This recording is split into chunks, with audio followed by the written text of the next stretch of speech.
DAO. This is the DAO call number 18, I believe. So we're making our way.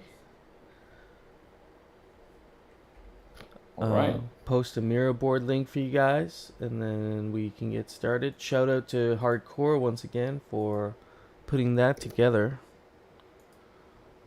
We have a lot of things to talk about today. DAO meeting 2.0. Is that a new board? Yeah, I think it's a new board. It's a new board. Yeah, the art summit was really fun yesterday. That was a nice, refreshing activity in the Gotchiverse. How late did you guys go? Later than we thought. So, I think in total we were aiming for about 4 hours, 3 to 4 hours, and I think we went to almost over 5 hours. So, yeah, Damn. it went on for a while, man. But it was valuable. It was nice hearing everybody speak and hearing Zbot talk about everything and um, conversations with Master Yang and Nine Kong. It was all very big brain stuff. But today, Any big takeaways or uh, things that you? fake gotchi is going to be like a historic thing in crypto. I think that's honestly my takeaway. Is fake gotchi is a start of a grassroots movement starting from Mhm. Aavegotchi. So, and also, what better way to do storytelling with what we're trying to do here? Through art and video and media. Really gets the message across. I think that was my other takeaway is you know, we have content creators, but we also have like very talented meme lords and artists that are also trying to do the same thing and spread the Gachi gospel. That's right.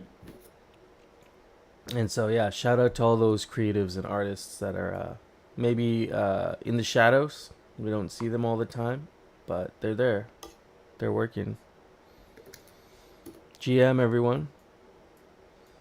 I think a good way to start this morning is maybe just go over old business. See, usually we go for props at the end, but there's some props open right now. Still in voting. I think still open for another 3 days. I think maybe a little bit longer. 5 days, and so we can just quickly go over those. There is just a hackathon, Morales hackathon that we can touch on.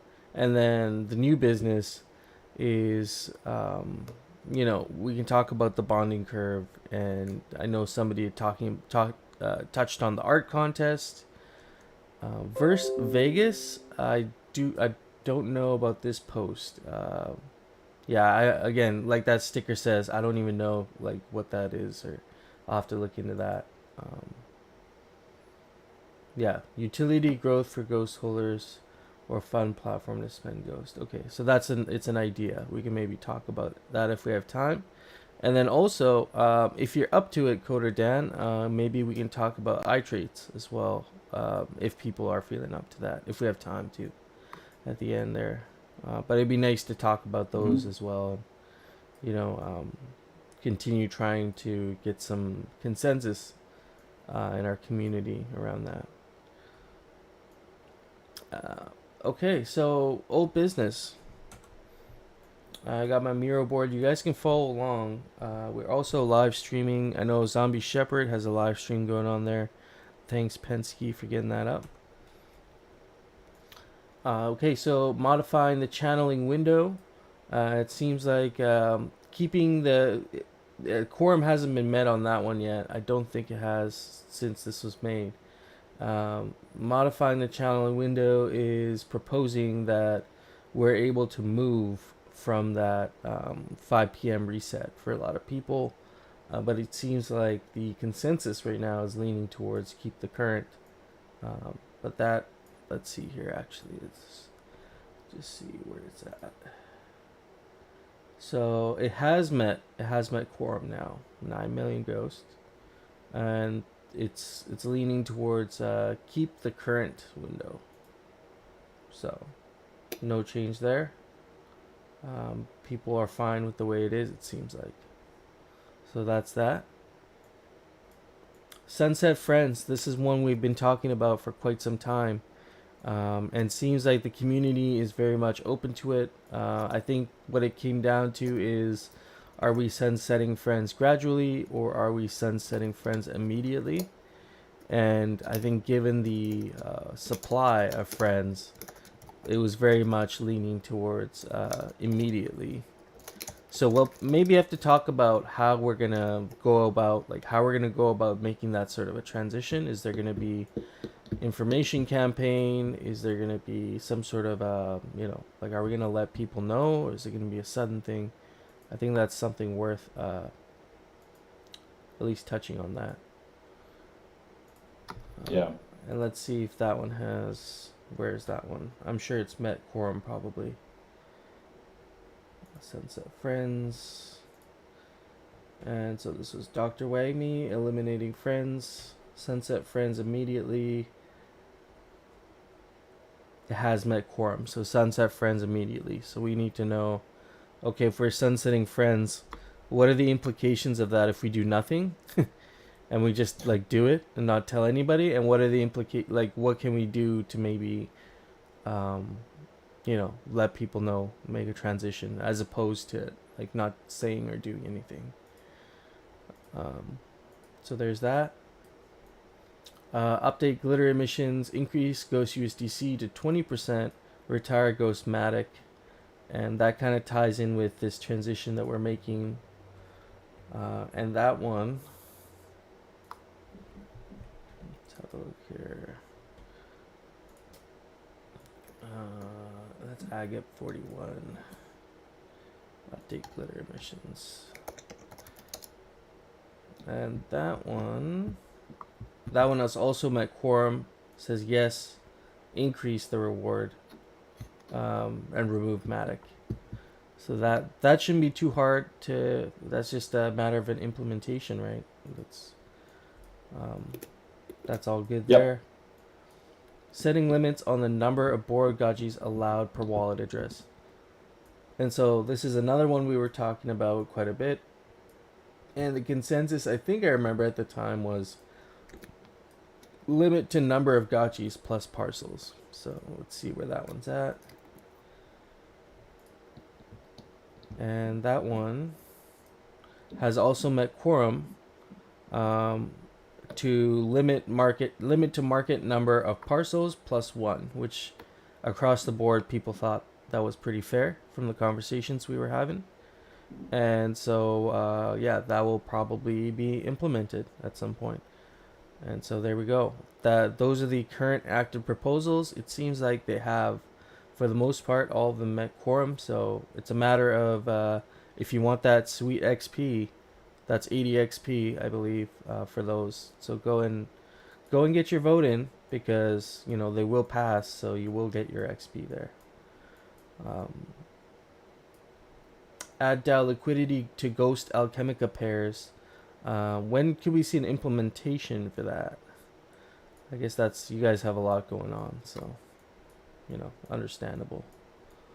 Yeah, well, it's going to be a busy, probably 1 or 2 weeks to get all these new proposals. We want to make sure we don't miss anything. Yeah. There's a lot of backlog. There's a backlog of implementation, and that's that is what it is. It's all good. Deposit 3 million Treasury Ghost into Aave. This was a core prop, I guess. Did this one pass? Yeah, I believe it did. And then we were basically, as Pixelcraft, we do not want to be like, we currently have multi-sig custody of the DAO funds, but we don't really want to be the ones going and staking and doing things like that for the DAO on behalf of the DAO. It's just sets a bad precedent. So we were working with the DTF and setting up the extended DTF multi-sig. But to do that, we also, because we have custody of the DAO multi-sig, we're also the ones sending the funds. And so if anyone in the future ever asked us, who are you guys sending these 3 million ghosts to? And we're saying, oh, we're just sending them to some guys on Discord. it doesn't look great for us. So we did ask everyone in the EDTF to do a KYC just with us, just so we would have a name on record if anyone ever asked us. So there was a little bit of controversy around that, and I think in general, pretty much everyone was able to do that, but there were a few that didn't. So I think we were trying to get a 15 signer multi-sig with, I believe it was 11 or 12 signatures required, and haven't checked in a while, but I think there was we were a bit short of that.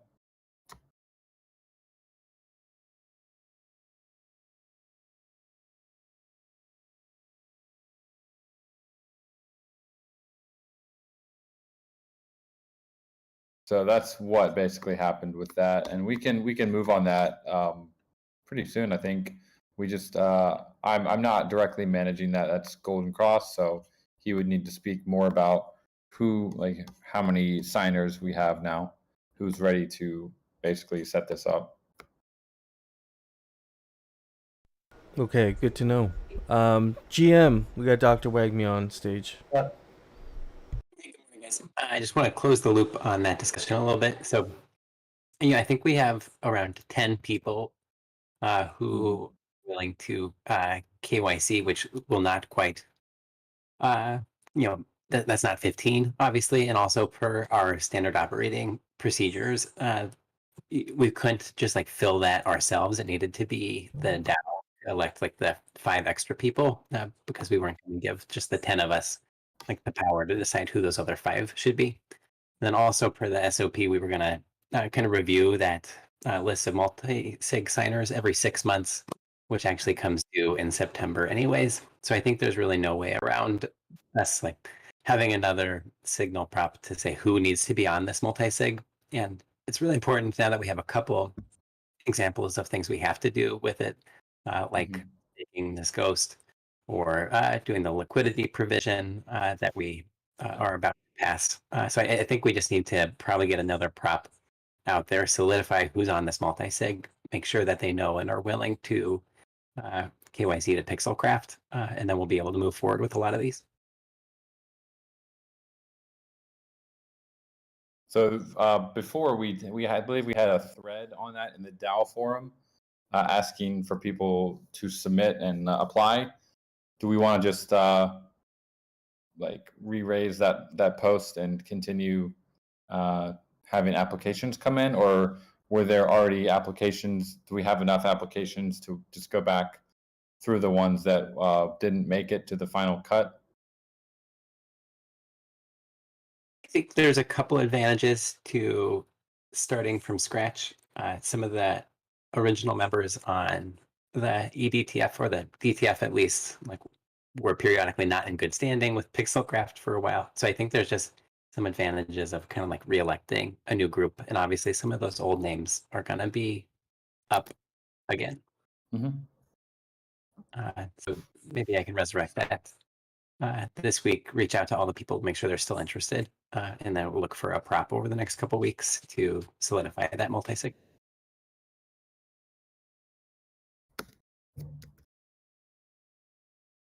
Yeah, great. All right, so we should be able to move pretty quickly on that. We'll have maybe a sig prop and the final core prop within a week or 2.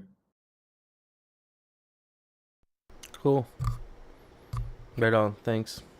Okay. With that being said, the multi-sig needs more signers. That'll get taken care of. The other piece of old business here is this announcement here for Morales and Filecoin hosted hackathon. They are currently, one of the categories there is metaverse and gaming, and I feel like we do have a lot of talent in Aavegotchi. So do we have a person to contact in Gotchi Gang for that that's actually making this happen, or is this a proposal being put out to the community saying, come join Morales? I know it's been mentioned a few times, but I don't know. Is there a person of contact in Gotchi Gang if you want to be involved in metaverse and gaming? I've seen this a few times, so I'm just curious now. If I there mean, we is. have contacts Yeah. with Morales, but we did not like contact them about this specific hackathon. Okay, interesting. Yeah, I mean, this is an interesting hackathon. I know hardcore. You've mentioned it a few times, so if there's a way we can get the word out, maybe GMI can blast out a tweet or something.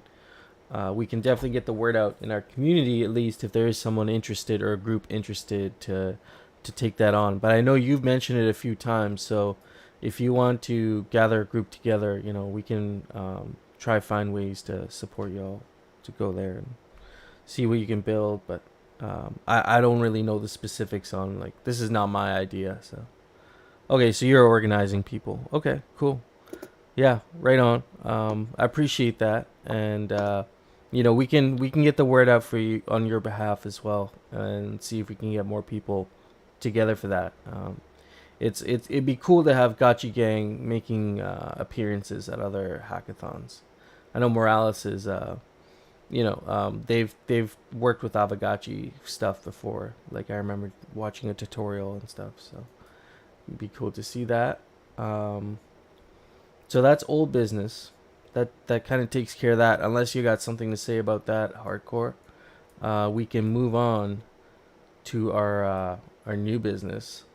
I think do you want to address the bonding curve discussion? Do you want to continue discussing that in the forum before we bring that forward? I think we can have a small discussion on it, but just your thoughts and get some other people's thoughts on it. But There was that post by Rune today, just talking about a path forward potentially for DAI to essentially remove all the real world assets from their books and become more of like a floating currency. I was reading through the comments. It was trying to find a timeline. It sounds like they're thinking of something within a 3-year period. so from my Um, from my understanding, DAI is they over collateralize their coin, but they have a bunch of real world assets, and if the value of those assets drops significantly, then is the worry that they would no longer be over collateralized, that the backing of it wouldn't actually be backing the 1-to-1 for DAI. right. So they basically what they're saying is, they what I mean. This is like very very speculative, and they're just kind of discussing it. But Rune's core idea would be to slowly depeg DAI from USD, and have it basically go like they have a target, right? The target is 1-to-1, so it would be a kind of a slow depegging to lower and lower. So maybe like 0.95, 0.9. I think this is my understanding. Maybe it's not totally correct. They would be basically the reason I think they have to do that is because otherwise they would be under collateralized, which they obviously don't want to be. So, and the TLDR is that DAI would no longer be pegged 1-to-1 to USD. Okay, I mean, that ties in with all of our bonding curve discussion, right? This is another facet of it, is the DAI coin under, that we use for our bonding curve. That has some, I guess, potential risks, I guess, if this depaying is not handled the right way. Um, and it would affect, I guess, the the underlying stable coin that's DAI, right? Yeah, so the basically we've pegged Ghost to DAI and DAI is pegged to USD. So if DAI becomes less than USD, uh, the price of Ghost would then it wouldn't mean like 1.3 Ghost. It'd be more of the DAI in the treasury, I guess, that would be kind of lowered in value, which would probably lead to Ghost also going down in value because the treasury would be I guess they would be inflating the supply of DAI, which would then lower the price of all the DAI on the market to a lower than 1-to-1 peg.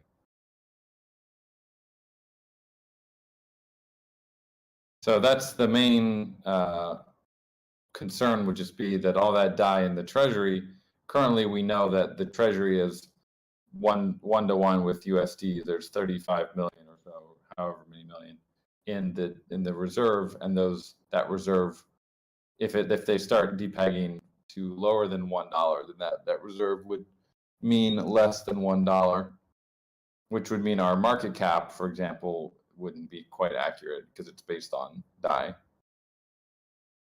I don't think it would go up. I don't think that the price of DAI in terms of peg to USD, at least the way he is describing it, it doesn't sound like it would go up in terms of USD price. It would probably go down. Damn, that's interesting. I mean, he puts into question then, like, what should the treasury be denominated in if it wasn't DAI, you know?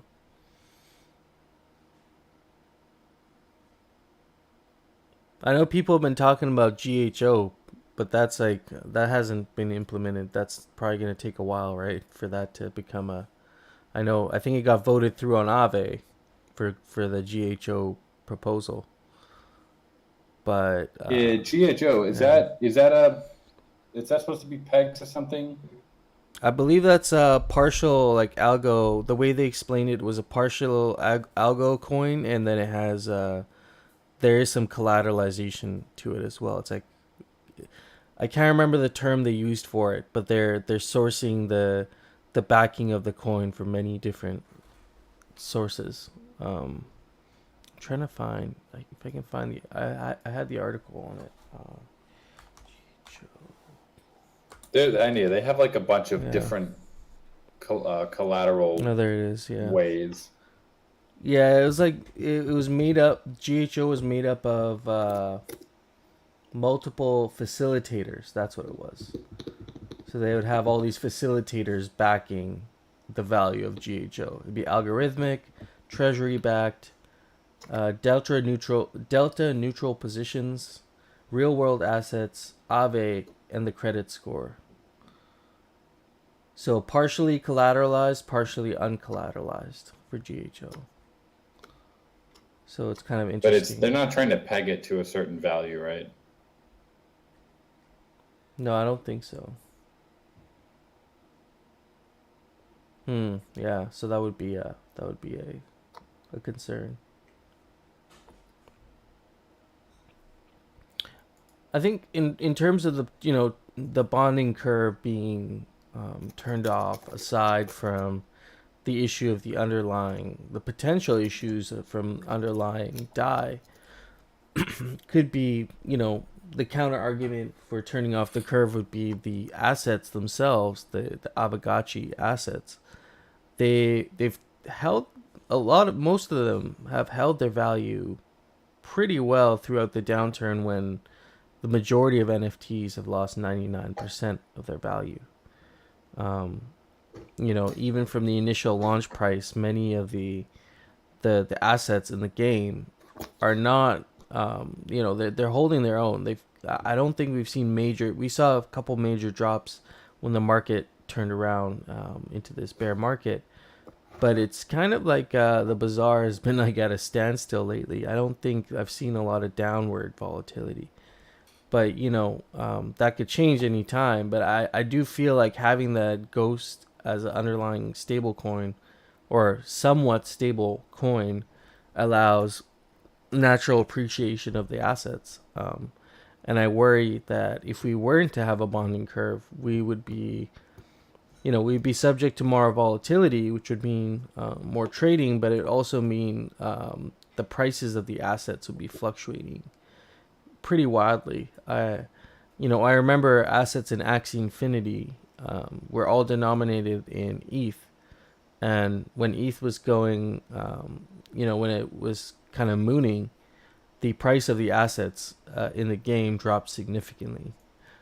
And so in dollar terms, maybe not so much, but in ETH terms, quite a bit. And so things like that we would have to consider, you know. Aside from this, you know, I think it's like two different things. It's like the coin underlying Ghost. We're looking at that, saying, you know, how secure is this, and then also on the other side saying, well, we have the bonding curve for Aavegotchi. Do we need the bonding curve?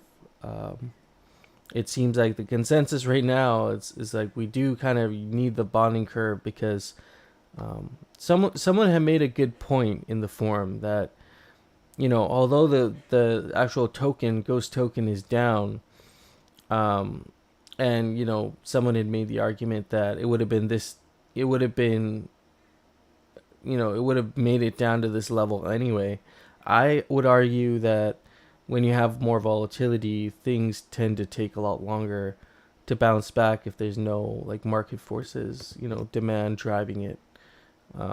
You know, you see that with like DeFi Kingdoms and stuff with their, you know, they were hit with a bunch of other issues, but they were down bad, and they're probably going to take quite some time, if ever, to come back from, you know, what's happened to their token. It's lost most of its value, so it also doesn't look good on a project either. But yeah, and I agree with no future sentiment too. There's a lack of player demand, but at the same time, we also have a treasury in the DAO that we're not really utilizing yet. We're not deploying any capital. We're not, you know, we're not. There's no really any community funded initiatives yet. But once we do have like more of a management structure within the DAO and able to actually respond, you know, be able to disperse capital a little more efficiently, put it to work, I feel like we could actually see more natural player growth. And, you know, one of the big ways we could do that is through art, honestly, through art, NFTs, reaching out to other communities, collaborating with other communities. These are all things that we can do, and we can utilize some of our Ghost treasury to do that. And so I feel like the path forward, in my opinion, if we were to turn the curve off at some point in the future, would be, you know, let's as a DAO come up with a plan.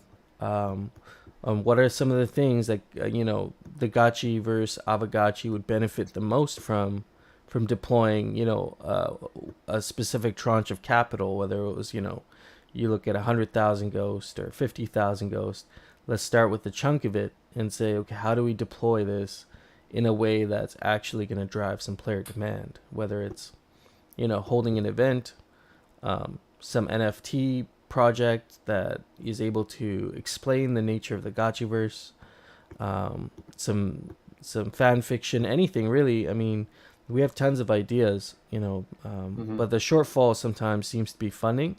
But it's not that the funding isn't there; it's just the funding isn't getting deployed. So there seems to be a little disconnect there, but we can bridge that gap and make it happen and start seeing more community-funded projects, maybe Aavegotchi funded hackathon to get some devs, you know, interested in playing around with some of the assets. I know you had mentioned some time ago, like a information-based, data-based hackathon would also be kind of cool to do that, to see what community tools can be created. These are all things I think that would bring some more attention to our project, especially during the bear market, where there isn't a whole lot of, you know, free money floating around for people to come and actually do something, and earn. So that might be a really good opportunity to set up something like that. If we're able to use that, you know, if we're able to use that treasury and drive player demand, then maybe the bonding curve issue or the bonding curve concerns aren't going to be as significant, because the assets will now, you know, the value of the assets in the game will now be supported by players, player-driven demand. And so then maybe there won't be as much of a need to rely on a bonding curve to help support the ecosystem and provide some stability to assets in the ecosystem. So that's just my take on it. I'm not opposed to any of those things. You know, I think we have people in our community that have, you know, they're exercising good oversight. So um, none of these decisions need to be made immediately or anytime soon, but it's good to have this conversation now. And that's kind of my take on the whole thing. I've been reading on the up on the bonding curve, and how it works, and reading the posts, and very like big brain conversation there. So yeah, I think we're headed in the right direction by having a conversation around it, but also we should look at if it's player demand that's the issue, then we have plenty of firepower we can use to to remedy that, and maybe bring that gotchi vibe back, and start putting things out there. Yeah, funding community initiatives. Ooh, I like your idea you just dropped there. NFT based algo stablecoin. Do you actually have like some big brained idea of how that would work? I'm just like interested now.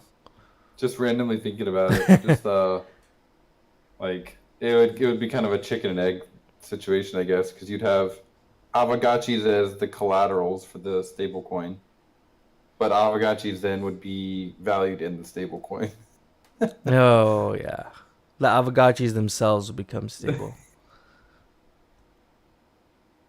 Yeah, it would require a lot of liquidity, but the main crux of this is that if we take away Ghost, then all of our assets are suddenly valued in something else, which could introduce a lot of like we just become another NFT ecosystem that is reliant on like the price of Ethereum for valuing everything, and then people have to constantly adjust their prices in the bazaar. So I mean, all the other NFT projects have it. It's just there is something special about Ghost and being able to have that kind of consistent valuation that isn't too erratic all the time.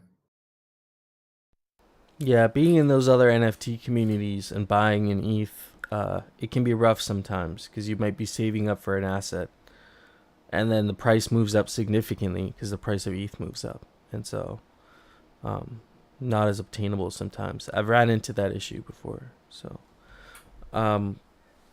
yeah, that's my main concern as well, is how does it affect the assets in the game and the current asset holders. That would be my biggest concern with anything regarding like the bonding curve, turning it off. So and also we should make sure that we have a good plan. If we're going to turn it off, we should make sure that we have a well thought out fully comprehensive plan moving forward to replace it with. Like this shouldn't be like a Medicare, like a Medicaid kind of plan where they say, well, we'll get rid of the old thing, but we don't really have a new thing. We'll figure it out as we go. I don't think that would be the right approach. We should make sure we have a fully comprehensive, like well thought out plan of what's going to replace it if we were to ever do that. And will we still make this decision in a bull market? Probably. I think in a bull market, it would probably be the best time to make that decision, because you actually then have more liquidity in the market overall, and people tend to take on more speculative positions in bull markets. Not to mention that GameFi, and not Aavegotchi specifically, but GameFi is still very much in that speculative category. That's how a lot of investors view GameFi stuff. Is it is a little bit, they view it as a little riskier out on the on the risk curve when you're looking at everything else you can put your money into in crypto. But I think the secret sauce of Aavegotchi is inherently because of the Ghost token. Out of all the GameFi projects, I would probably feel comfiest, buying Aavegotchi assets, because they might not decline in the same way in a severe downturn. Yeah, as Dr. Wagme puts it, and I tend to agree somewhat. As a GameFi project, we are kind of a high risk, like low reward, as it's in terms of the Ghost. So people view us as like, oh, this Ghost token, like it's not a moonshot. It's not gonna 100x, and it's also probably not gonna go down like 90%. So, but being in the GameFi space, there is this perception that everything is high risk. So people are inherently looking for high risk, high reward kind of projects. They come across Aavegotchi and they're like, what is this? It's like a high risk because there's smart contract risk, there's ecosystem risk, there's regulatory risk. And then like they look at Ghost and like, oh well, this token's like probably not going to pump. So why would I even consider like buying it? Then they might not look beyond that to all the different assets that we have and all the ways that you can earn in the ecosystem. And that's where I feel like we could have some more marketing initiatives, community-funded marketing initiatives, to help push that stigma out a little bit and say, hey, look, we are the gaming project in GameFi that is, we are taking risk out of our underlying ecosystem token. But hey, if you're willing to take risk and go for high risk, high reward plays, here are some plays in our ecosystem that, you could definitely give your shot at and make some significant returns. I think that would be the kind of the play there, is to maybe address that stigma, because I think we are a little different in that sense, where the token is low reward, high risk technically based on the all the inherent risks around GameFi, but the wearables, the land, all those things have a high potential to become really valuable. We heard people say that yesterday too, with art being integrated into the Gotchiverse now. Certain types of land, even the way people build out their land parcels, some parcels might be more valuable in the future, but conveying that value and saying this is a high risk, high reward play in the Gotchiverse, that's something we can still work on, and through community funded projects, get the word out on that.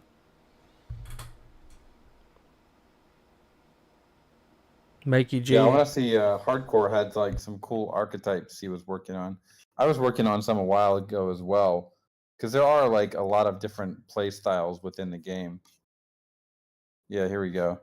And that's the other thing. We're just on the precipice of becoming like a true game. Like, we're about to get the gameplay and the wearables and the traits and everything is going to get implemented.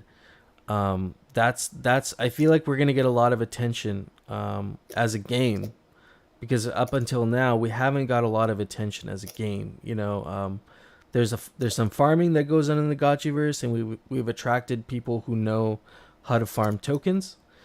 But we should really also think about what type of players we want in the game. If we want the Moon Boys who are going to pump the coin, also realize that those Moon Boys don't care about buying wearables and probably the game overall. They are looking at the token. And so a lot of that ghost that probably is going to get bought up in a speculative fashion is not going to make its way into buying ecosystem things like land and wearables, and maybe, but maybe not. And I also remember other projects like this, like Decentraland. I remember looking at Decentraland and looking at their land prices like 6 months before I looked at the project, and you could have bought a piece of land in Decentraland for between $10 and $100, depending on where you were in their metaverse. And now the floors are significantly, like exponentially higher than that. And it didn't take very long for them to get there. So when these projects take off, they really do take off. And, same with Axie Infinity. When I joined, you could have bought some land in Axie Infinity for a couple $100. Fast forward a year, some of the land in the core of their, like, kind of what we would consider the Citadel, they call it the Genesis City. I think the floor price for the land was over $1 million, and that was just in less than a year, going from a couple hundred to $1 million. And so when the money does come in, and we saw that during the bull market, things can take off like exponentially, like face melting speed. Axie Infinity went from like $10,000 to $14,000 in revenue a week to over $14 million in revenue a week. They became a 50 billion market cap project in less than a year. And so, like, people forget how quickly these things can take off when there's a lot of liquidity, a lot of money to be thrown at these sorts of plays. And so I don't necessarily think pumping the token is going to help the ecosystem, but it will maybe get a little bit of attention on the project, but probably just as much attention on the project once it crashes. And you pay for volatility. If you're willing to take the volatility on the downside, you're going to get volatility on the upside. So it goes both ways. And so yeah, that's my take on it.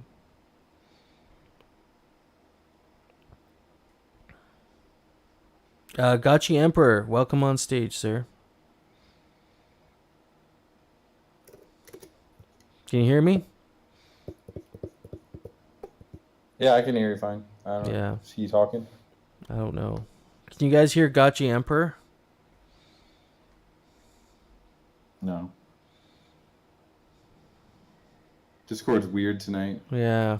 It's not as bad as it was last week, but Oh, no, she's sure she said. I thought he could. So, I mean, that's probably enough for the bonding curve discussion. I think it's Yeah. going to be something that goes on for a while. it's an ongoing discussion, and that's okay. It's good to have long discussions around that stuff. So that's that. Definitely jump in there if you have some opinions. The forum is still going. Definitely get your opinions in there. We got two other things here. Verse Vegas. Who made this? If you want to come talk about Verse Vegas, is meta.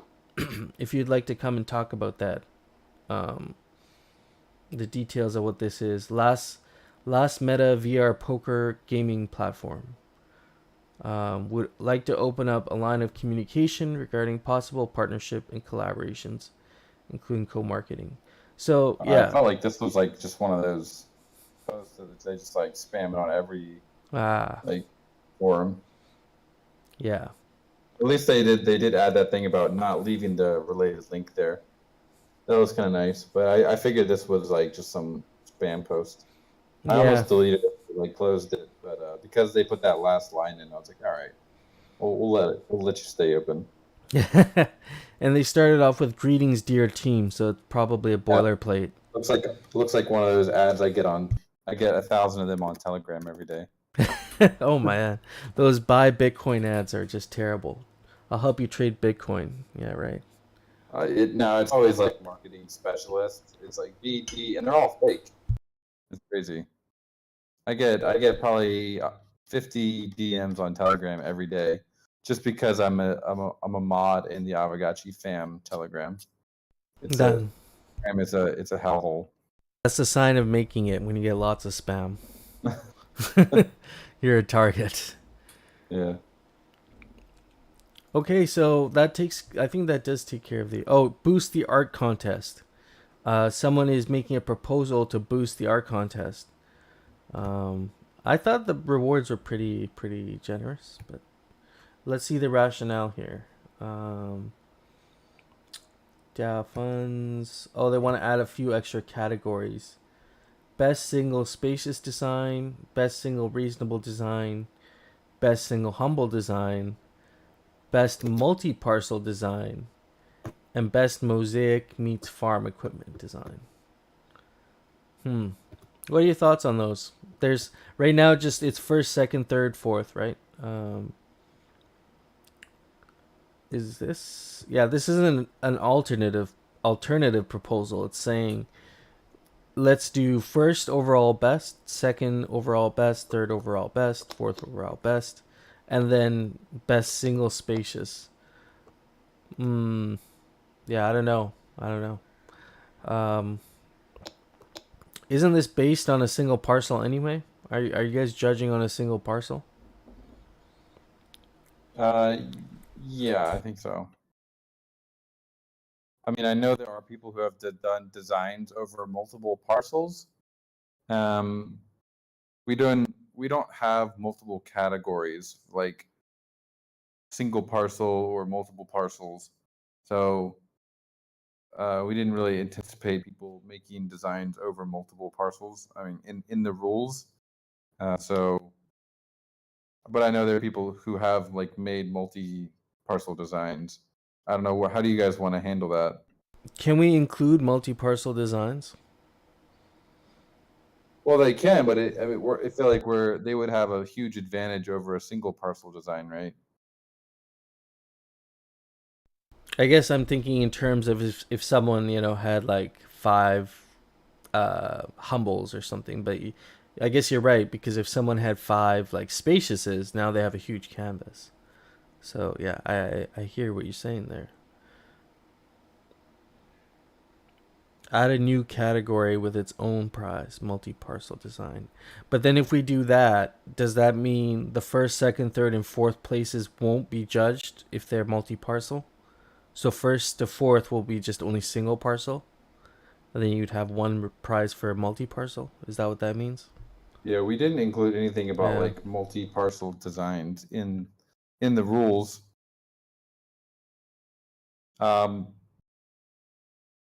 Yeah, it does seem like they would have a kind of an advantage over a single parcel if like we allow multi-parcel designs. But it's I mean it's probably already people have built designs around it. Yeah, that was kind of my thoughts actually. I was thinking, hopefully you guys want to do more of these because this is kind of fun Yeah. to see. And so maybe we have this as like a rolling conversation towards the next one, kind of like how we do rarity farming. So this is already kind of out there. And maybe there's an expectation that's already been set. So why don't we, I don't know, if people are up to it, we can keep talking about this and see like what the next one should look like if you guys are willing to do more of these. I guess if it's if you make your entry multi-parcel, it's gonna need people should judge it with the same criteria, knowing that it is multi-parcel versus like a single parcel. So if I'm able to do something really dope on a single parcel, it's almost like I have kind of a handicap in a way, right? Versus your multi-parcel. So people should try and judge it with that handicap. Are you saying that the spacious parcel would be the handicap rather than having multiple? Because then you can have a size your canvas however you want. I mean that if we don't distinguish between single parcel and multi-parcel entries, I think it would just be built. Yeah, like Musashi says, it'll just be built into the voting. People can, if you think that someone did a really great job with a single parcel, then you could upvote their entry.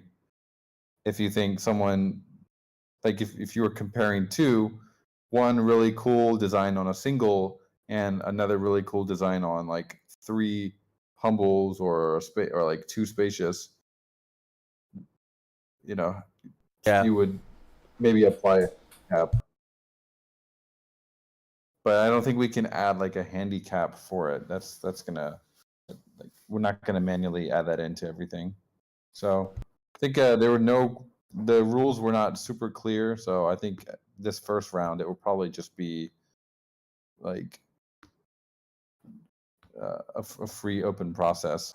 If you want to submit your entry with 5 spacious, I think that's a lot of effort that went into that. So makes sense to me. Yeah. Tommy Gotchi asks, is there a zoom level of submission so that humbles can be judged similar to spacious? I think it's fine. I guess in that context, it should be fine, right? Yeah, I'd love to be more clear about the next contest with these type of rules. Yeah, I think you guys were going for simple and fun for this one. Kind of just make it easy, simple. Like not the design simple, but like the terms of the contest simple. Yeah, for this one, I think it's just going to be the coolest designs are probably going to win. There you go. Which is what people are expecting. I don't want to rug everyone by saying, sorry, only like single parcel designs or a specific zoom level. I got a multi-parcel design, so I'd be shooting myself in the foot if I said we should only do single parcel. Yeah. You can be creative both ways, and that's what matters. So just like be creative in whichever way you can, and we'll judge it. But it's everybody judging it too, so you'll have different tastes.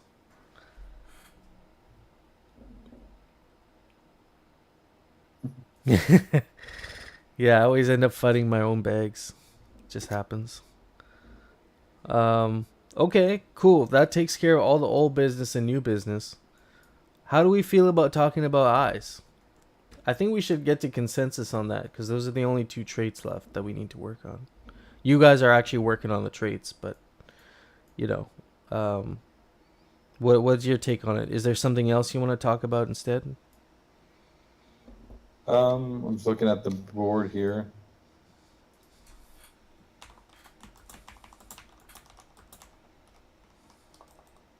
Thought we had a pretty good convo on it last week. We haven't had too much movement on that right now because we are still working on a lot of the combat, and so eyes haven't played a huge part. And the idea I floated last week about the rarity, like the drop modifier, that I'm not sure how long it would take until we would be able to like actually implement that. But I just want to be clear with that. That when that kind of mechanic will be, it could be implemented very quicker. But I was originally thinking that would probably be more of like a dungeons feature when we finally get to that in the grid. So I did want to clarify that a little bit. But I think it was an interesting idea for sure, because we're looking for something really that is part utility, or no, it's part aesthetic, but also part utility. But that utility we don't want it to be something that doesn't scale well. Like it's easy for the market to put a very clear fixed value on it. So Okay. I mean, I was thinking of it in the same way. How you could have a primary characteristic and a secondary. The primary would be an aesthetic thing because I really do think the eyes aren't represented that well in the Gotchiverse, just given the gameplay style, and you just can't see the eyes so well. So maybe having a part, we have our little when you press shift, there's that trail that comes out. Right now it's all standard, but if the color of the trail could be correlated with the eye color, and then maybe the shape of the pattern coming out behind the Gotchi could be correlated with the eye shape, and not necessarily the exact eye shape, but like inspired by the eye shape. I'm sure Zbot could make some magic work with that. And have like eye shape correlated to the shape of the trail, eye color correlated to the actual color of the trail, and then that would be the primary characteristic that we would just have in the Gotchiverse, and then the secondary characteristic would be implemented at a later time, and that would be a whole different discussion around adding utility or something that could scale for the eyes. That was my thoughts around that.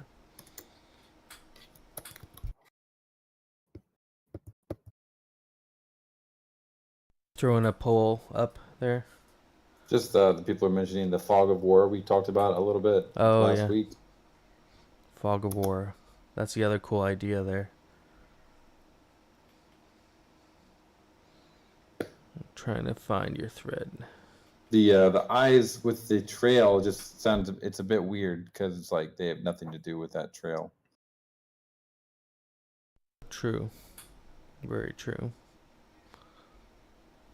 There's that idea of laser eyes as well. Kind of like a bat signal thing.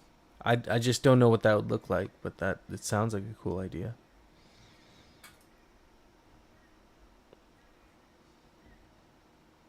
The line says, "What is fog of war?" Fog of war would basically be when you spawn, all the areas around you would kind of be, they would be visible in terms of seeing the parcels, seeing the installations, but player positions and Alchemica positions would be invisible until you entered that area in that session.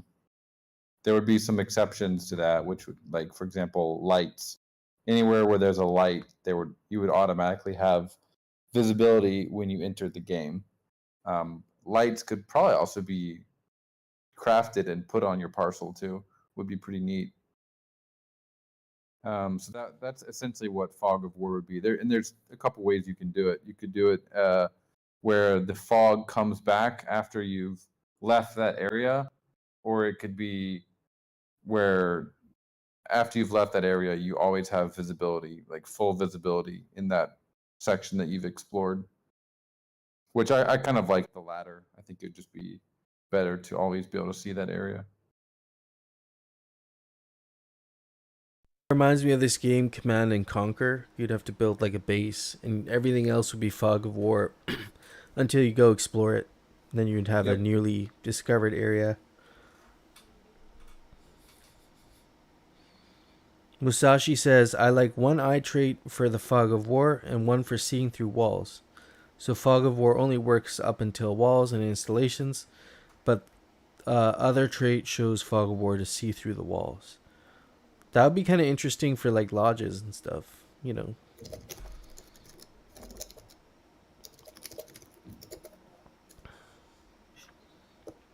There was an idea. I was talking to another Gachi gang member about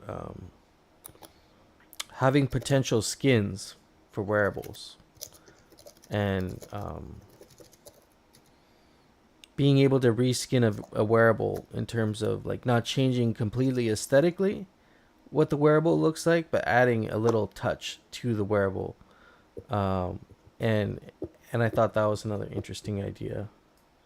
I don't know, maybe eye traits could somehow play in with that, but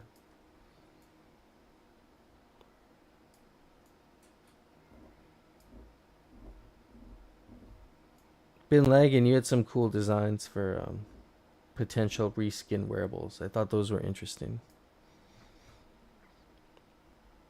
I'm gonna switch to the Friends discussion you brought up at the beginning. Oh, We yeah. didn't really come back to that. Yeah, let's go back to So that. once this core prop passes, it looks like it's gonna pass. So probably next week we will make an announcement with all the channels and let everyone know that Friends are going to be ending pretty much immediately as per the core prop. And so there are, last time I checked, there were about 5 million ghosts doing the single staking.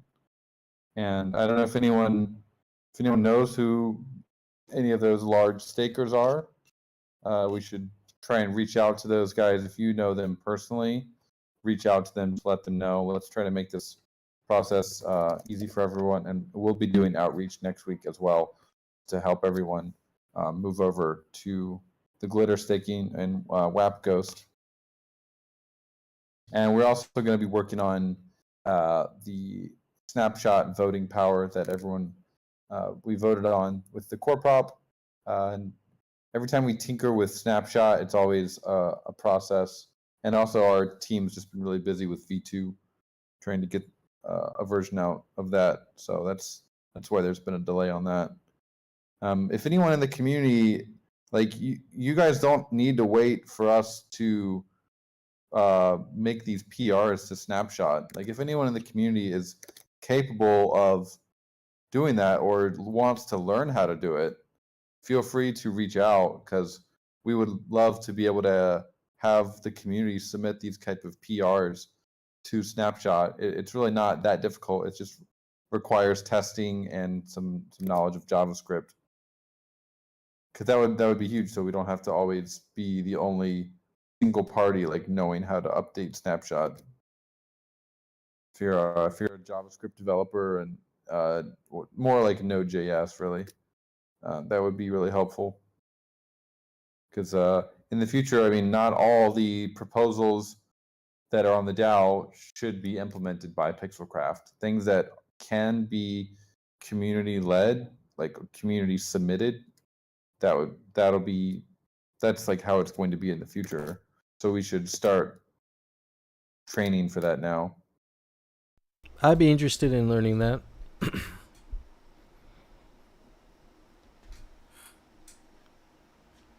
Yeah, that could be a DTF or like a role that the DAO pays, just like to keep the voting power updated with all the latest changes by the DAO. That would be kind of a load off our shoulders as a company, and better for decentralization as well if the DAO understands how to do that.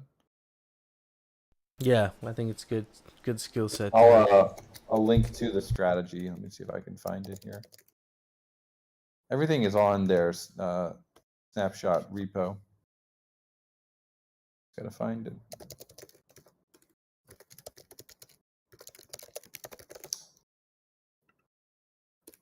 Candoiza has been the one doing a lot of that for Aavegotchi.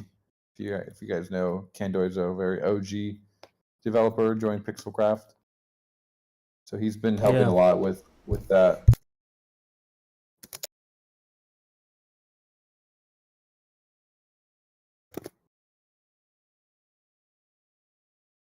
Let's see, it's hard to find it on GitHub.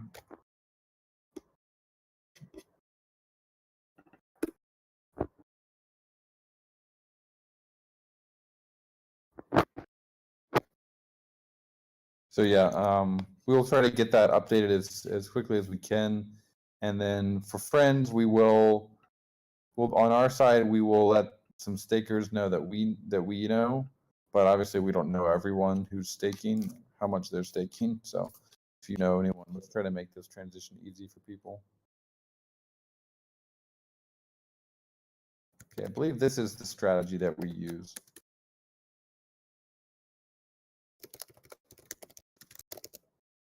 Can anybody hear me? Yes. Hello, sir. You're back. I'm on my computer, so that's cool. That kind of sucked for a while on my phone.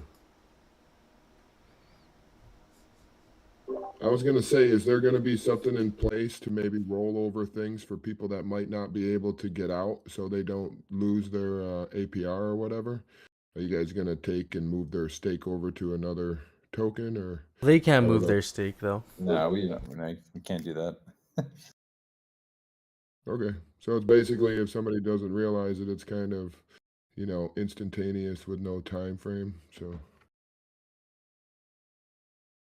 Well, we've been talking about it for 2 months now. Yeah, I was just wondering if there was a rollover thing. That's all. Does someone want to, honestly, a cool thing to do would make like a little animated clip or something that makes it fun, entertaining, but gets the point across. That would honestly be the most effective way to get the message out. Just create some really cool meme that we can start spreading around to get at least someone's attention. It doesn't have to be a long write up. It could just be a cool meme or a piece of art that really shows what's happening here. 3D Slaps had a cool meme that I thought was kind of funny, but yeah, honestly, we just need to get the message out. If people haven't been listening in the last 2 months, then that's on them, but we can also make that little extra effort. We'll like to get the word out as we're doing it.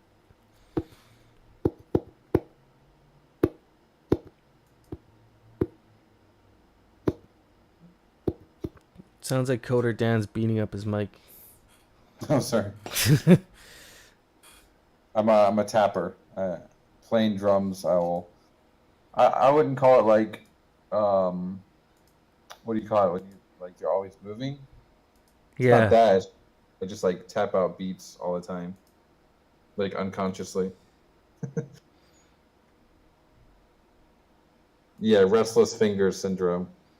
Restless fingers syndrome. It started when I started playing drums, and it just never stopped.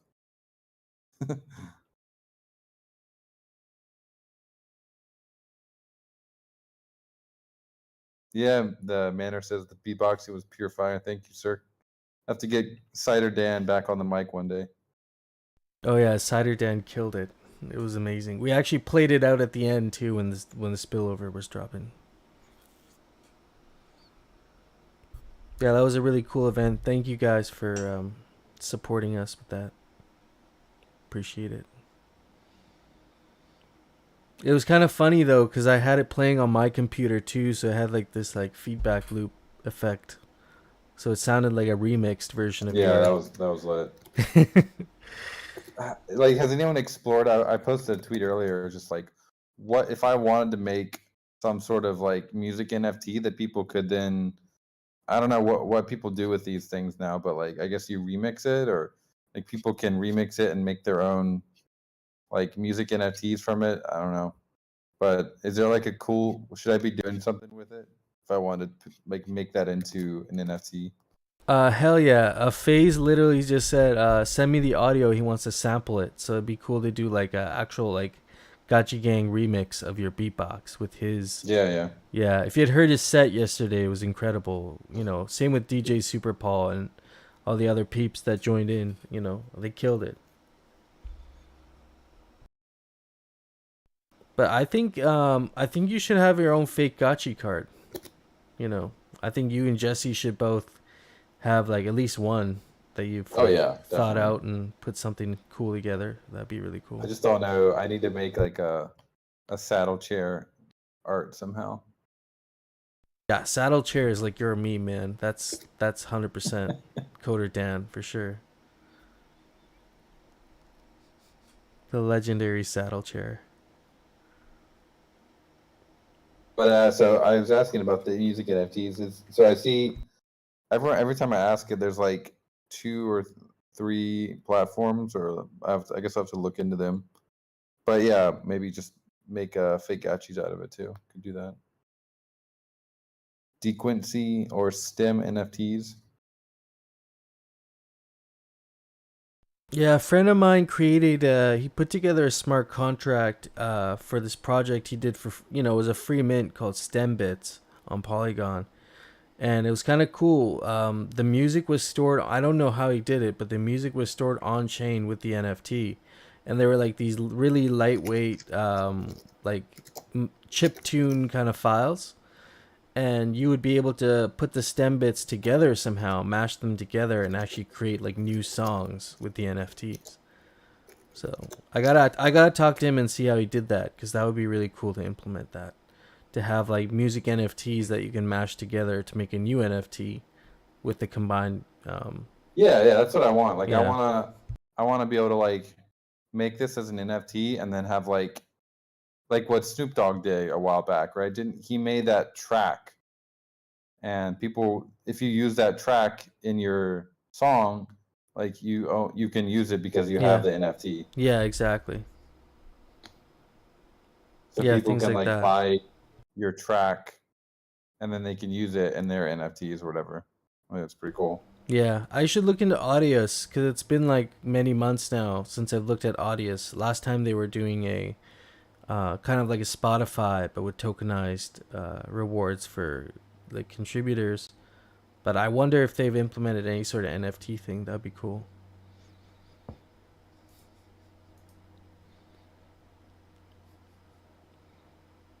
Again, going back to Hardcore's point, yeah, Filecoin Morales Hackathon has probably plenty of opportunity to do large file music NFTs for sure. Mm-hmm.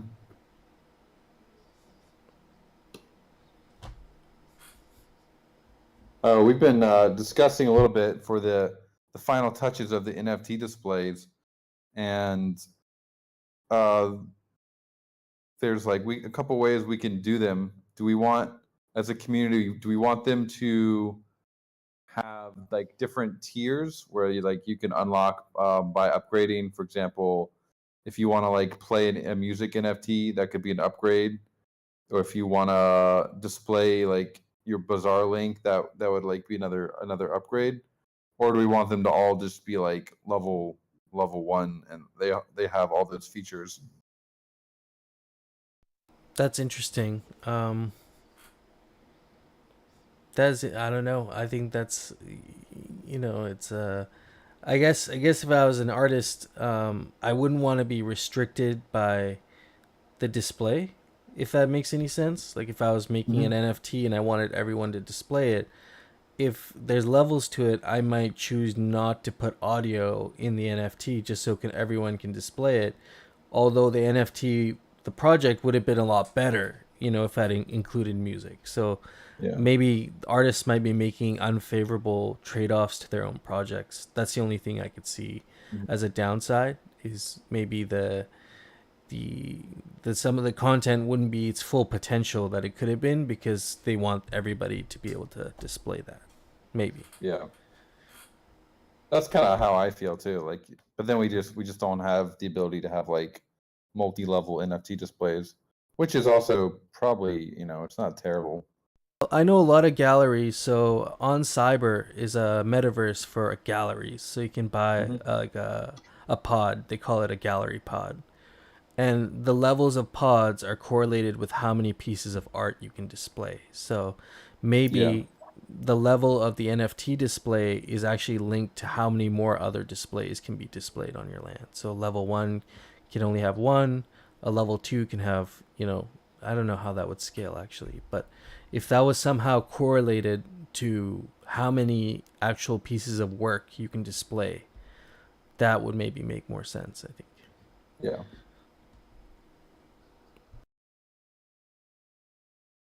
On Cyber is really cool, but I mean their whole metaverse is solely focused around displaying art, kind of like what Mocha is doing, Hmm. and so it's kind of similar concept there. But I could see that being partially kind of implemented in the Gachiverse through our NFT displays, being one facet of many different things. I've already scoped out a parcel for my art gallery parcel. Yeah, what I'm excited about for Aavegotchi is the potential where you can hold an event in the game, and eventually you'll be able to drop tokens for people attending that event in the game. Like, hey everyone, like come to my event. I got some Alchemica or some token that I'm planning to drop at this event, and probably maybe have some way to like gate your parcel, right? So people can't come in and like steal all the alchemic like bots or whatever can run in. But this ability to have uh an in-game event while also like distributing incentives for people to come. Kind of like you go to a party in real life and they have like finger food. Yeah, the drop parties was so fun. Like other games too, like in RuneScape, they would have drop parties where it'd be like, "Oh hey, come hang out, at this specific area in the game," and it would be a guy like running around dropping all these weapons and stuff, and it'd just be fun. Yeah. People spamming the chat, and we could add another layer of depth to that because we have art, we have the ability to add performances. It could be like a whole thing, a whole, like you said, like a whole event.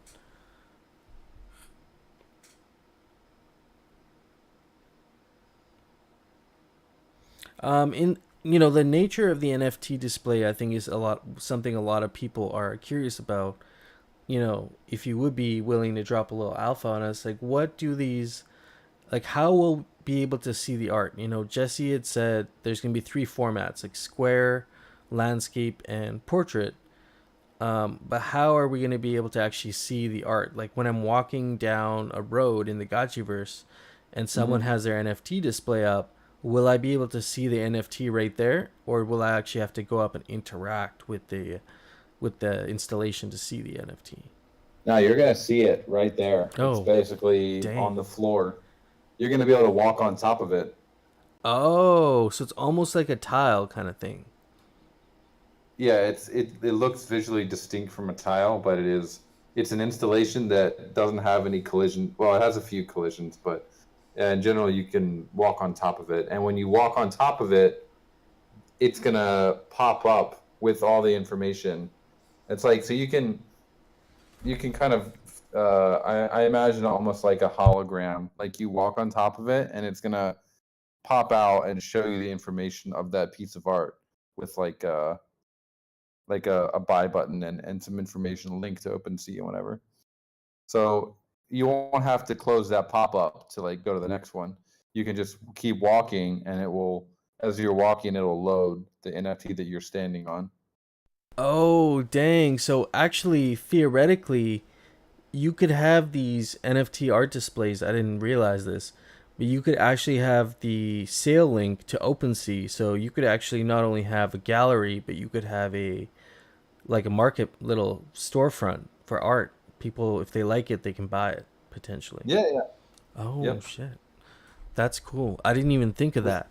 I didn't even think of Yeah, that. the cool part is like fake gotchis will be linked directly to the bazaar. So if you have like your fake gotchis event, you can have a collection, and you can get everyone and like have your in-game event and people can buy it right on the spot. Or you know, you could have an OpenSea link as well. But fake gotchis will be right in the bazaar. Oh man, that's amazing. That's really cool. That's something I don't even think exists in a lot of other metaverses yet. So, like, I don't think you can do Yeah. that in Sandbox. You actually have to go to like the bazaar, their like store, to like Yeah. buy stuff. That's I so think in cool. like CryptoVoxels, they support external links, which is not hard to do, Yeah. and something we can also do. Like if you click the OpenSea link, you probably don't need to actually leave the Gotchiverse. It can just open it right there.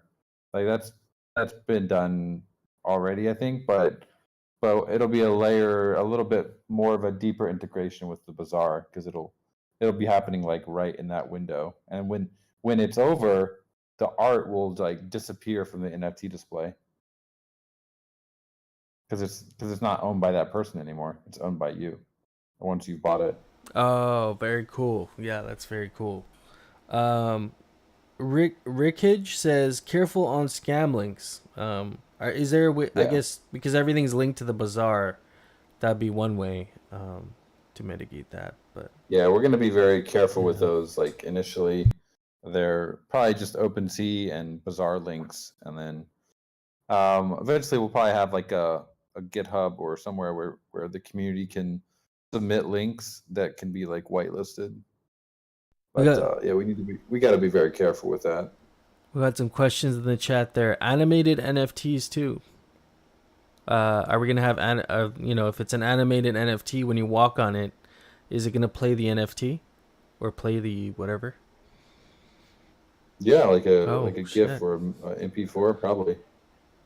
And because these are stored on Arweave, 100 megabytes, you could theoretically actually have a short clip. Like it could be like a 2 or 3 minute thing. And it might still actually work then.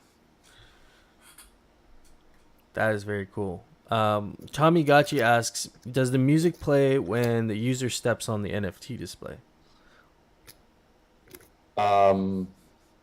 These are still some questions we'll be experimenting Okay. with, but probably once we've been working on the localized sound. So when, like with the fountain, when you get the closer you get to it, the louder it would get. But if you imagine, you can't have like we wouldn't want to have that kind of like ambient sound for a parcel that has like 10 NFTs on it. It'd be pretty messy. So it Yeah. probably would be when you walk on it, it would play the sound, I guess. Yeah, exactly. I think that would be the right approach there is, when you walk on the NFT, you get to see it. Or else it'd just be very spammy, and you would never be able to get a quiet moment in the Gotchiverse. It's like if you're in District 1, you're going to be hearing all kinds of stuff wherever you go because everyone's going to have stuff on their parcel. So, Yeah. can you speak on the size of these NFT displays? Like, in terms of, like, is it the size of, like, a golden tile or do they vary in size? Like, how large, how much space do these things take up? There's two main sizes for the square, big and small. I'm not gonna say the exact sizes yet, but sizes we're familiar with. Oh, very cool. And like Jesse was saying, are they going to come in different shapes? I guess maybe not initially, but eventually, like you can do square, but also portrait and landscape work as well, like the rectangles. Yeah. Yeah, very cool.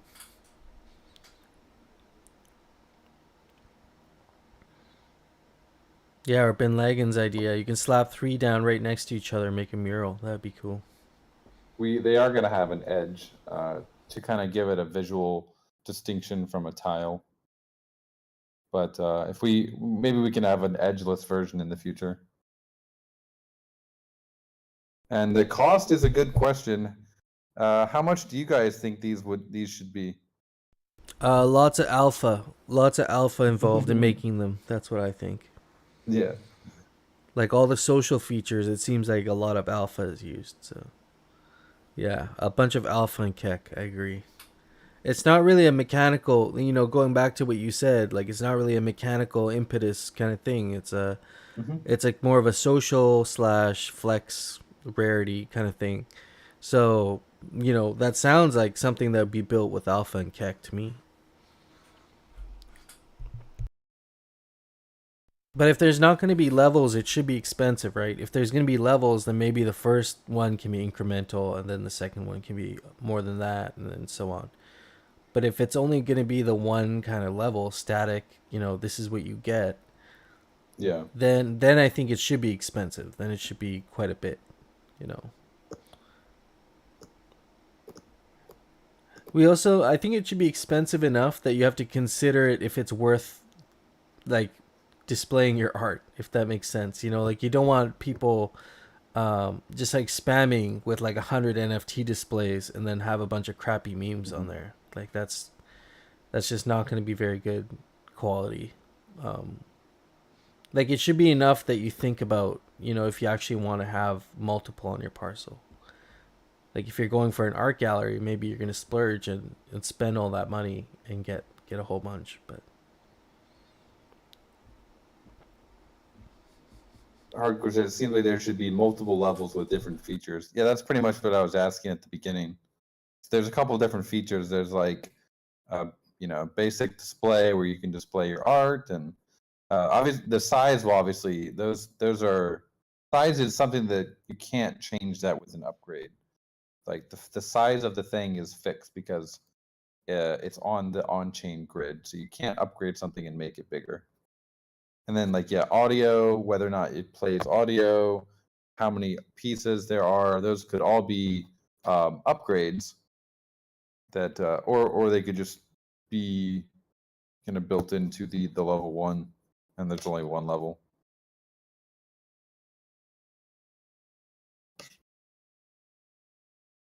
But one kind of annoying thing would be we'd have to make a bunch of, well, one consideration would be if we have different levels, generally people kind of expect different visuals for it. So we'd have to, or it could just be something, you upgrade it, it looks the same, but you get an extra feature. what about, this is a little bit different approach, but what about building an installation that actually allows you to install a certain amount of NFT displays, kind of like the altar does? So the NFT displays would all be one level, they'd be all the same, but you would have almost like we'd have to find a term for it, but like a gallery something, like a gallery installation, I guess is what you would call it. And this gallery installation will dictate how many NFT displays you can put on your parcel.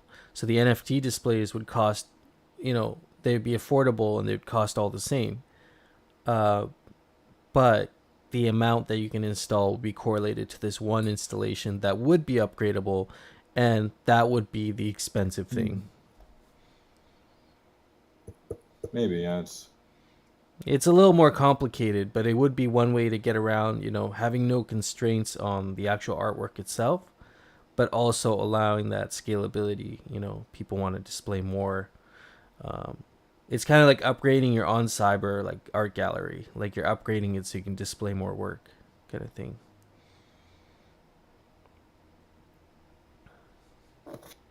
Yeah, because if you have, say you had like 10 NFT displays and you wanted them all to have sound, say that was an upgrade, you'd have to upgrade all 10 of them, which could be kind of annoying. It almost makes sense to have like a general upgrade somewhere that's like that controls all of that for the parcel, but then you have to have this like other installation on your parcel. The humble guys are already like, I could see a humble parcel being used as an NFT display. So if you did that, then you'd have to have this other installation that's kind of taking up space on your humble. Is there a way to implement where that first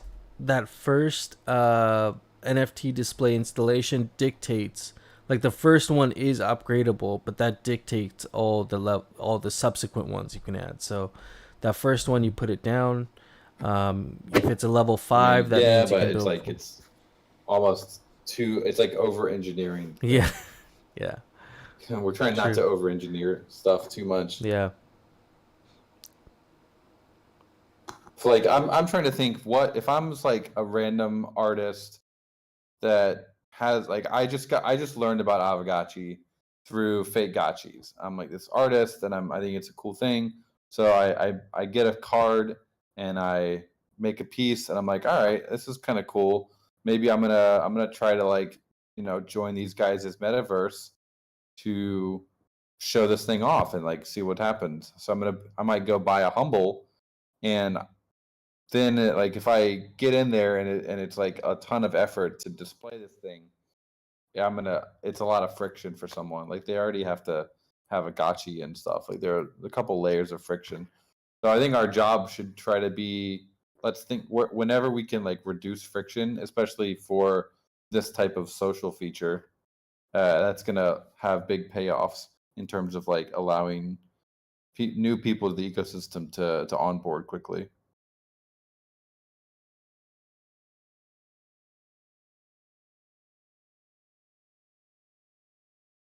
yeah, So I just want to make sure that like a level 1 NFT display should be pretty functional. Like if I were a guy who just joined the game and I'm like, all right, I got this NFT display, cool. Like, oh, but now I got to upgrade it too. I already bought it, but now I got to upgrade it. I don't know. I might like rage quit. yeah. We shouldn't make the art aspect so complicated, and so I'm still kind of leaning towards making the NFT displays all kind of one level. But somehow, if we're able to, the upgrading aspect would be how many you can have. Like maybe that's another. The altar is the heartbeat of the parcel, right? It forms the tech tree for a lot of things. Why not have the altar dictate how many NFT displays you have? So level 1 altar can have one NFT display. A level 2 can have two, a level 3, all the way up to level 9 you can have, or maybe you can scale exponentially and level 2 can have like 3 or something.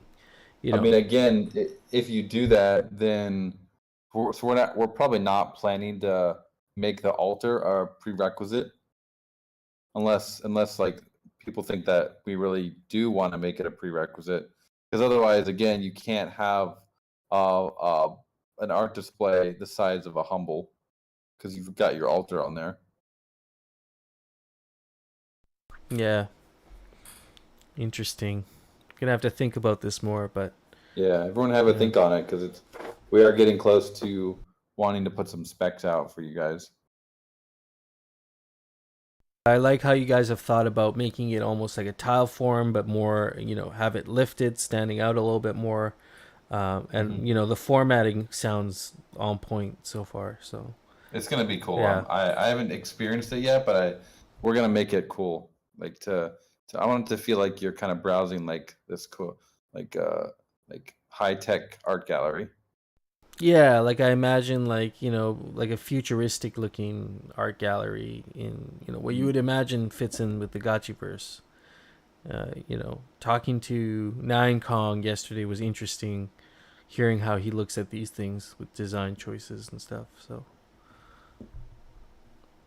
I'm sure you guys won't disappoint. Someone asked, "Can we rent out our displays?" Like, what do you mean? Like, because so you own your display. You could, if you have the NFT, you would be able to put it on there. But I think what you're saying is, can you let other people put their NFTs on your display? I guess, even if it's not in your wallet. I feel like at this point it'd be very much like it would be like a OTC kind of thing agreement where you make an agreement with a party to display their artwork for a certain period of time, and so you promote whatever you'd like to promote for them, and then they pay you. But maybe having that on chain would be kind of complicated. Yeah. So the NFT currently we're not planning to put the NFT display transaction on chain. That could change if people really think that's a good idea to have it on chain. Like the whitelisting of the different art contracts will be on chain. So like you fake gotchis and like the Aavegotchi Friends NFT, like that will be on chain, that whitelisting. But we're not planning to actually make people do an on-chain transaction to like update the NFT display to include to show which picture it's currently displaying. We could do that. There are some benefits to doing that, but it's just like kind of a waste of the network, I guess. But if you wanted to add in some form of trustless advertising, then you would probably need to have that kind of info on chain. But I do think that, as Matic gets more and more clogged, it's like if putting everything on chain is kind of a risk for the Gotchiverse in areas where it really doesn't need to be that on chain.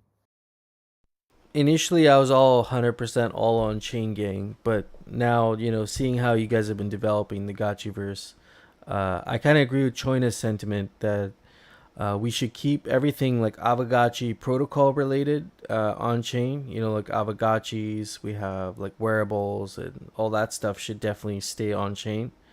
But maybe the overlying infrastructure for the Gotchiverse, a lot of things can probably just be built like a normal game, right? Yeah. Yeah, Mikey J brings up the main downside is that because the info wouldn't be on chain, if someone wanted to make a tool where you could like look at all the NFT display info, we would need to provide that API because they're stored on the server. We there's probably some middle ground where we can do some form of like IPFS where it's being saved to like OrbitDB or some more decentralized database that we could have like read access to people for. So we'll be exploring that.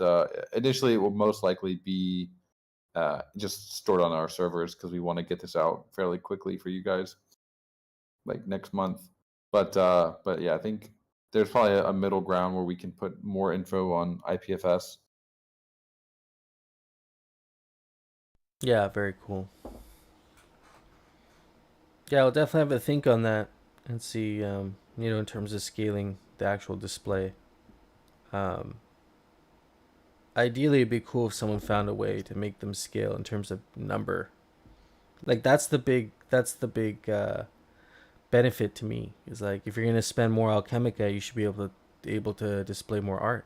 Like that's sounds natural to me, but and it also doesn't put any restrictions on the artists. You mean charging for the NFT display? Yeah, like so you'd be building the NFT display with like they'd be one level, but it would somehow cost more to get more displays on your parcel. Oh. Like that would be how you scale up with the, increasing Alchemica like burn or spending. Maybe. I mean, I feel like if you have the funds, you've already bought it, you should be able to like place it. That's the other. There also is going to be a golden NFT display in each size, so if you're looking for some extra clout, you'll definitely want to get one of those. Oh dang, yeah, I'm definitely got to get some golden frames for my stuff. Yeah, major alpha alert. Bin Laden's asking. And there's a question: are they going to be unequipable? Probably, because they're not. Yeah. Well, I'm still thinking about that, but what do you guys think? Like they're kind of like decorations in a way, but they're also installations. Like they do something. So if you unequipable means they wouldn't get demolished. They would just be returned to your inventory. I think they could be demolished as long as the underlying artwork is still intact, Yeah, because the NFT displays are not going to be capped. There's no cap on those, so it would almost make sense to make those demolished. And maybe the golden there's been some chat about the golden altars anyway. Speaking of DAO discussion, is anyone like planning to move that forward? It was something about the golden altar and being able to move it to different parcels, or like I explained in that thread why it's difficult. You can't just unequip it because that's not how the installations work. But there could be some sort of atomic transaction where you move it to another parcel for a cost or something. Oh, so with the golden altar specifically, you're not able to remove it. I mean, I don't have a golden altar, but with the regular altars, it's the same thing, isn't it? You can't remove it; you have to destroy it. Yeah, Yeah. they all demolished. Yeah, I think what happened initially, and we can definitely bring it up. I think this moving the altar was put up as a sig prop initially, but now there's a thread for it. So we can still talk about it. Yeah, the altar being movable does introduce a lot of kind of issues, because if there's no cost to it, you're basically just getting a free altar once you've mined your parcel. The NFT display, I could see that being more like a decoration because it's not farming related. I mean, the farming related stuff does sound a little bit more complicated to me. Like if you had a level 9 altar, aside from the fact of it being an altar, but if you removed that from your parcel, what happens to all your installations? Do they get destroyed as well? Because now you have, like, you can't just put a level 1 altar down now, right? You have to build it right back up to not level 9.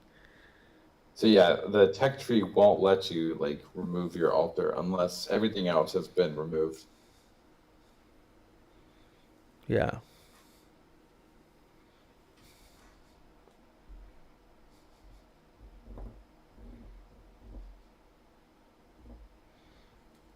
What are people saying? Can't move gold. Flames asking, how are we going to let artists know about fake gotchis? We're doing quite a bit of outreach, but I mean, this is an organic, community-driven art project, so it's going to also be up to you guys to just, everyone do your part, and let's help onboard some new artists into Aavegotchi, some new artists and their fan base, and we will be having a new mode soon where you can kind of just join the Gotchiverse as an observer. That could be quite powerful for an artist to be able to get their following into the Gotchiverse and go view their art. So, and also from the artist's perspective, talking to a few artists, the look and feel is a big part of when you're making art, especially if you're not, familiar with the project. So, to get that look and feel of what the Gotchiverse colors look like, what the 3D structures look like, what the Aavegotchis running around look like, and get that feel for that dynamic is important when you're making art. So, it's going to be helpful for them in that sense to be an observer. That's cool. Yeah, it's a good idea. Yeah, in terms of like advertising for fake gotchis, I think we just have to keep spreading the word. Like we talked about it yesterday at the art summit, with Master Yang's he had a very cool history lesson on NFTs. And really what I realized, it's all in the grassroots movement in the community. Mm-hmm. So if the community is not putting the work in, or they're not contributing, then it's not going to become as well known as if we all start getting involved creatively with the project and expressing ourselves creatively through fake gotchis. That's how it's going to grow. So, like even myself, I've been getting back into it. I got my Procreate on my iPad. I got my pencil. I've been drawing stuff, same with some of the other like folks in GMI and Aavegotchi in general, we've all been kind of experimenting with stuff. So I encourage it, man. Like, even if you don't think you're that creative, there's always something that you might be able to contribute and have the artist fill in everything else. Whether you're like good at beatboxing or making music or something, you can always partner up with someone else that's good at doing the other thing that you're not good at, and then you can still flex yourself creatively that way too. So, just something to think about there.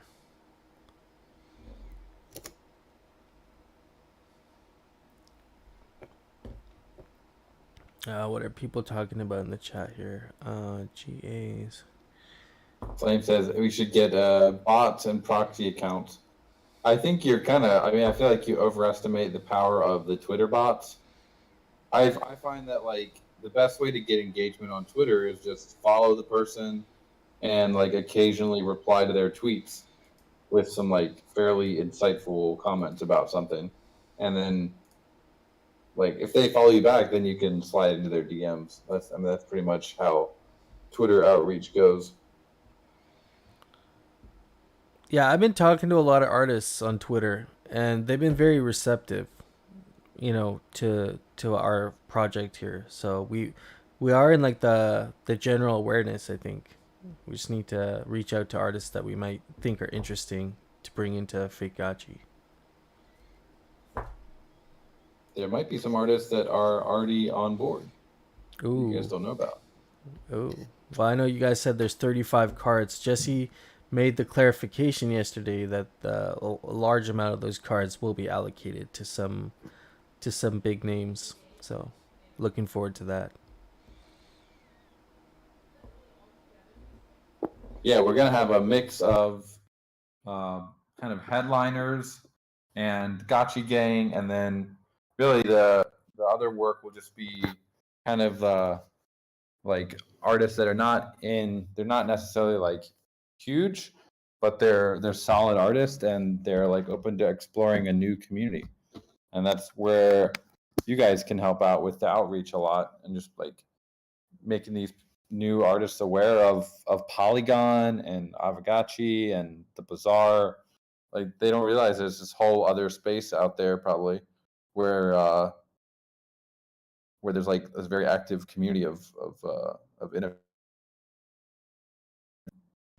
You know what's going to be really interesting? GMI has been talking about rolling out this initiative of Unchained Artists, and it really ties in with the card system, the fake Gachi cards, because I'm sure we all have people around in real life that might be talented artistically where we're not, and they have no idea about crypto, NFTs, art. They don't have any idea around any of that stuff.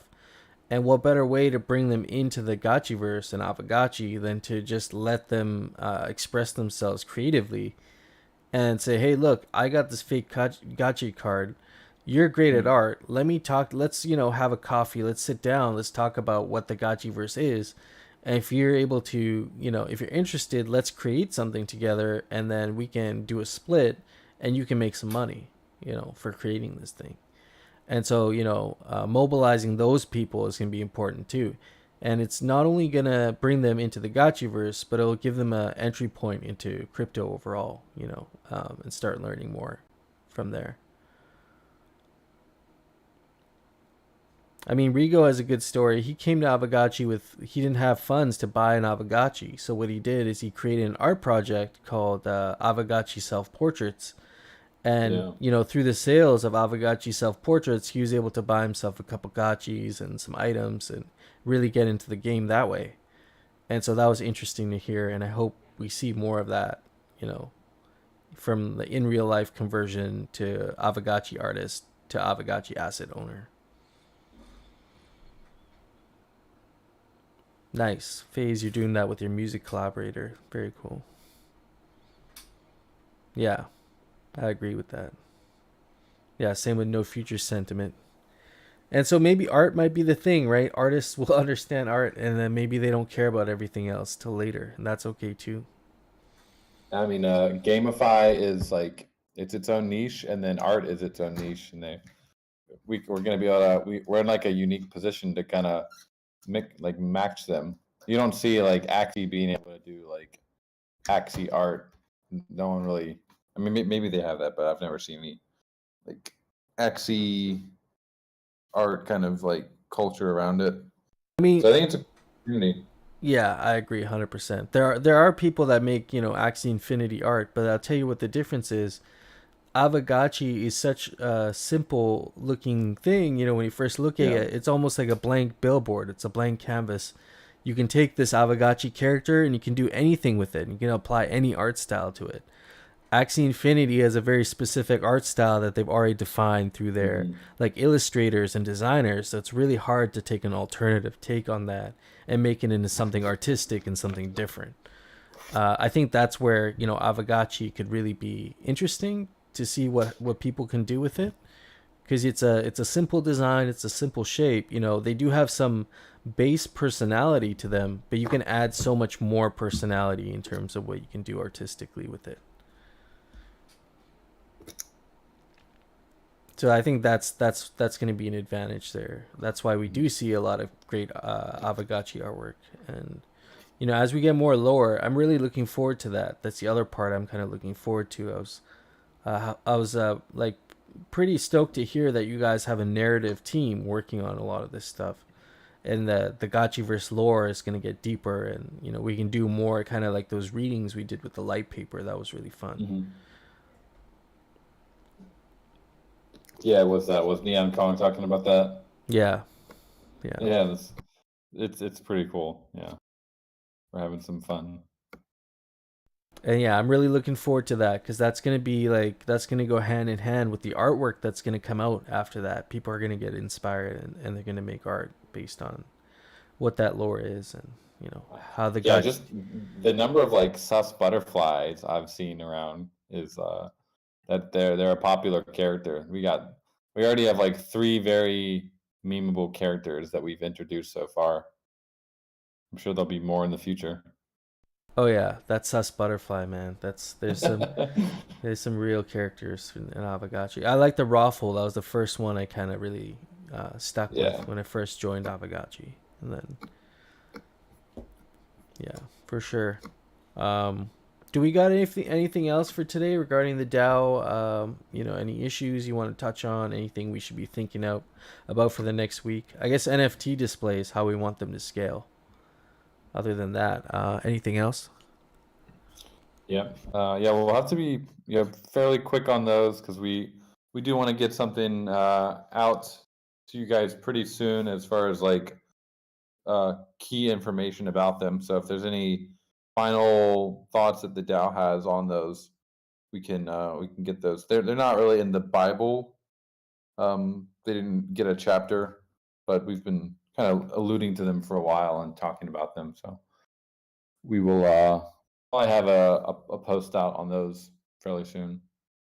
So if there are any deep thoughts on that, feel free to jump on the DAO forum. Yeah, very cool. No Future's asking, when will the rental limit be changed? I guess we have to wait for that to close? I think we have 5 days left on it. We'll have to, there's going to be a backlog of a couple things next week that we'll have to try and process as quickly as we can. That one should be pretty quick. So we'll try to get that one done. That and just turning off friends should be pretty quick as well.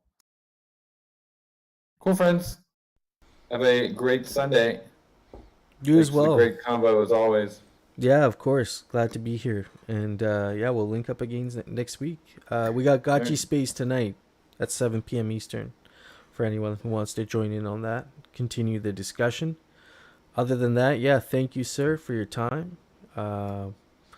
And thank y'all, 61 people here with us on Sunday morning talking about DAO stuff. Very cool. Hardcore. Yeah. I see No Future. I can hear him. Okay. The Artist Summit, the auction page. So just make sure to check that out. We will be, closing it during the Gotchi Space tonight. So there's still time. There's a lot of great work up there. Dr. Wagme has a piece that looks really awesome. And Lagan, Roxiano, Lev, Duppy has a piece up there that's like completely outside of his normal style. So make sure to check it out. Someone will from GMI will drop the link in. Oh, it says the current bid. That's cool. Yeah, there's a ticketing system in the GMI Discord. Basically handle it manually. So if you're interested in any pieces, drop your bids in. Just don't drop too many because I'm trying to win a whole bunch. So what time is it going to end? Like I believe it's going to end at the end of the space tonight, the Gachi space that starts at 7 p.m. Eastern. That usually runs about 2 hours, but Hefe probably knows better than me. Yeah, so no, you got that right, man. It was at 7 p.m. Eastern. We'll close it at the end of the space, so it'll be 9 p.m. Eastern, and we'll close it out there. Someone asked, will there be hammer time for this auction or no? No, I don't think so. I think we'll just end it at the end of the space.